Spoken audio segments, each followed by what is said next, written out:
Hello students, welcome to my YouTube channel success classes. आज हम next video theory आगे बढ़ा रहे हैं केमिस्ट्री का, जो क्लास 10th का chapter chemical reaction and equation है। आज इस वीडियो में हम रासायनिक समीकरण से स्टार्ट करने वाले हैं और रासायनिक अभिक्रिया के बारे में हम पूरी तरह बता चुके हैं। चाहे तो आप मेरा चैनल को सब्सक्राइब करके आप प्रीवियस वीडियो को देख सकते हैं। आज स्टार्ट करने वाले में है रासायनिक समीकरण। देखिए, रासायनिक समीकरण क्या होता है कि रासायनिक संकेतों तथा सूत्रों की सहायता से रासायनिक अभिक्रिया को संक्षिप्त रूप में लिखना रासायनिक समीकरण कहलाता है। देखिए, कहने का मतलब ये है कि मान लीजिए अगर हमको हाइड्रोजन लिखना है, ठीक है, अगर हाइड्रोजन को अगर पूरी तरह हाइड्रोजन लिखा जाए तो ये आपको लॉन्ग पड़ेगा। तो वही हाइड्रोजन को उसका संकेत रूप में लिखना, यानी हाइड्रोजन को H2 से, ऑक्सीजन को O2 से, इस प्रकार लिखना को हम रासायनिक समीकरण माने समीकरण रूप में कहते हैं। ठीक है, अब जानिए कि रासायनिक समीकरण लिखने की विधि क्या होती है। ध्यान दीजिएगा, रासायनिक समीकरण लिखने की विधि क्या होता है कि अभिकारक को बाएं और उत्पाद को दाएं तरफ की ओर लिखते हैं। जैसा प्रीवियस वीडियो में बताया है कि अभिकारक किसे कहते हैं, उत्पाद किसे कहते हैं।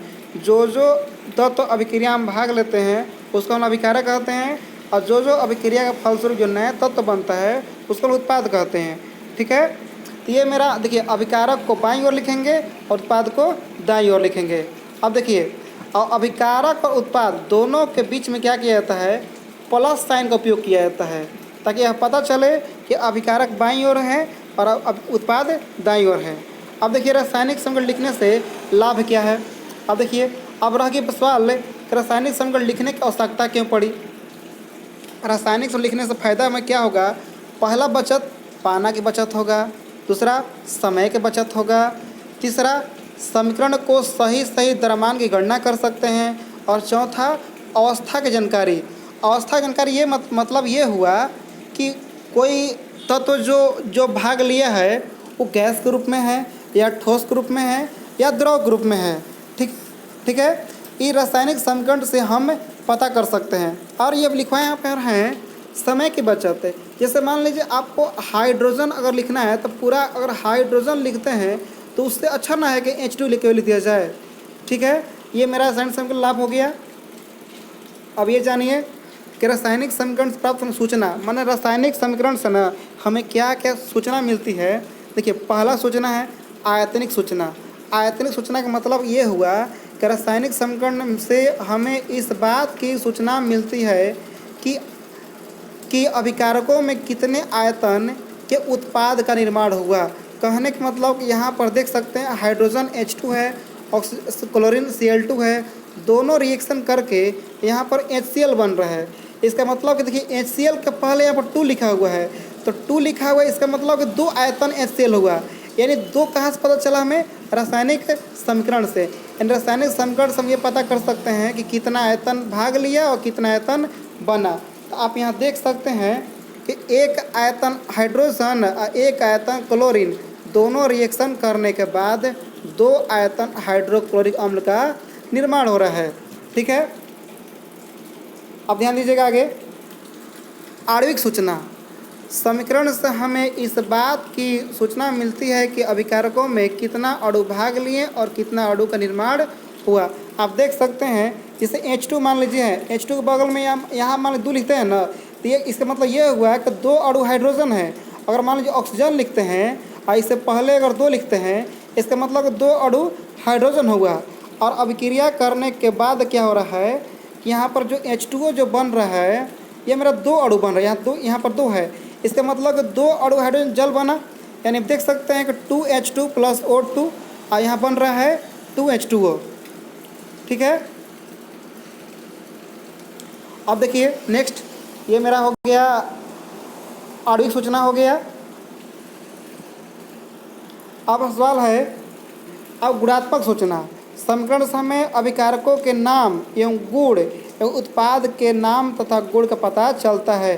कहने का मतलब ये है, समीकरण से हमें ये पता चलता है कि उसका नाम क्या है, उसका गुण मतलब कैसा, मतलब कि ठोस के रूप में है, द्रव के रूप में है या गैस के रूप में है।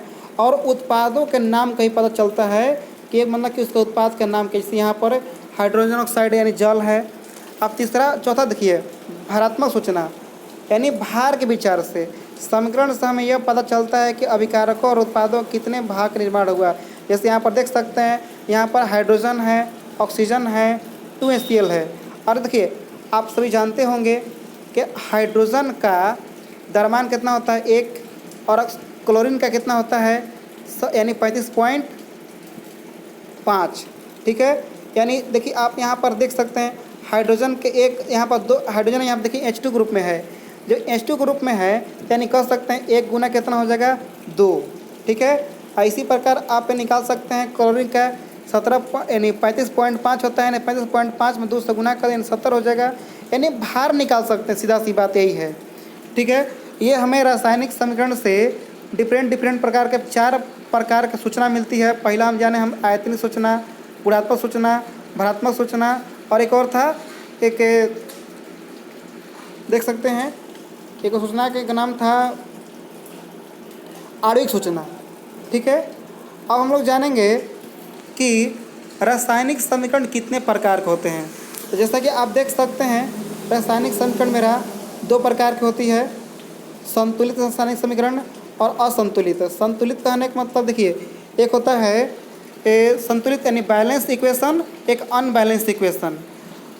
संतुलित रासायनिक समीकरण वह समीकरण होता है वैसे रासायनिक समीकरण जिनके अभिकारकों और उत्पादों के अणुओं एवं परमाणु संख्या बराबर हो, उसे क्या कहते हैं संतुलित रासायनिक समीकरण।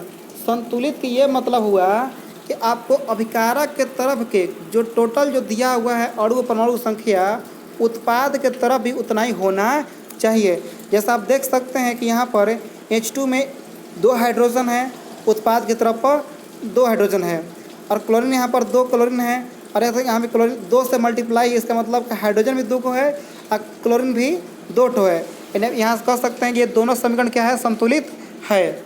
ठीक है, अब ये जानिए आप कि दूसरा क्या होता है असंतुलित रासायनिक समीकरण, यानी वैसे रासायनिक समीकरण जिनके अभिकारकों और उत्पादों के अणुओं परमाणुओं की संख्या बराबर नहीं हो, उसे क्या कहते हैं असंतुलित रासायनिक समीकरण।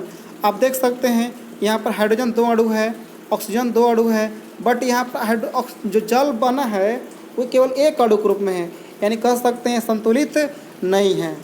अब सवाल रह गया कि रासायनिक समीकरण को संतुलित कैसे किया जाता है। तो रासायनिक समीकरण को संतुलित करने की 2 विधि होती है, एक अनुमान विधि और एक बीजगणितीय विधि।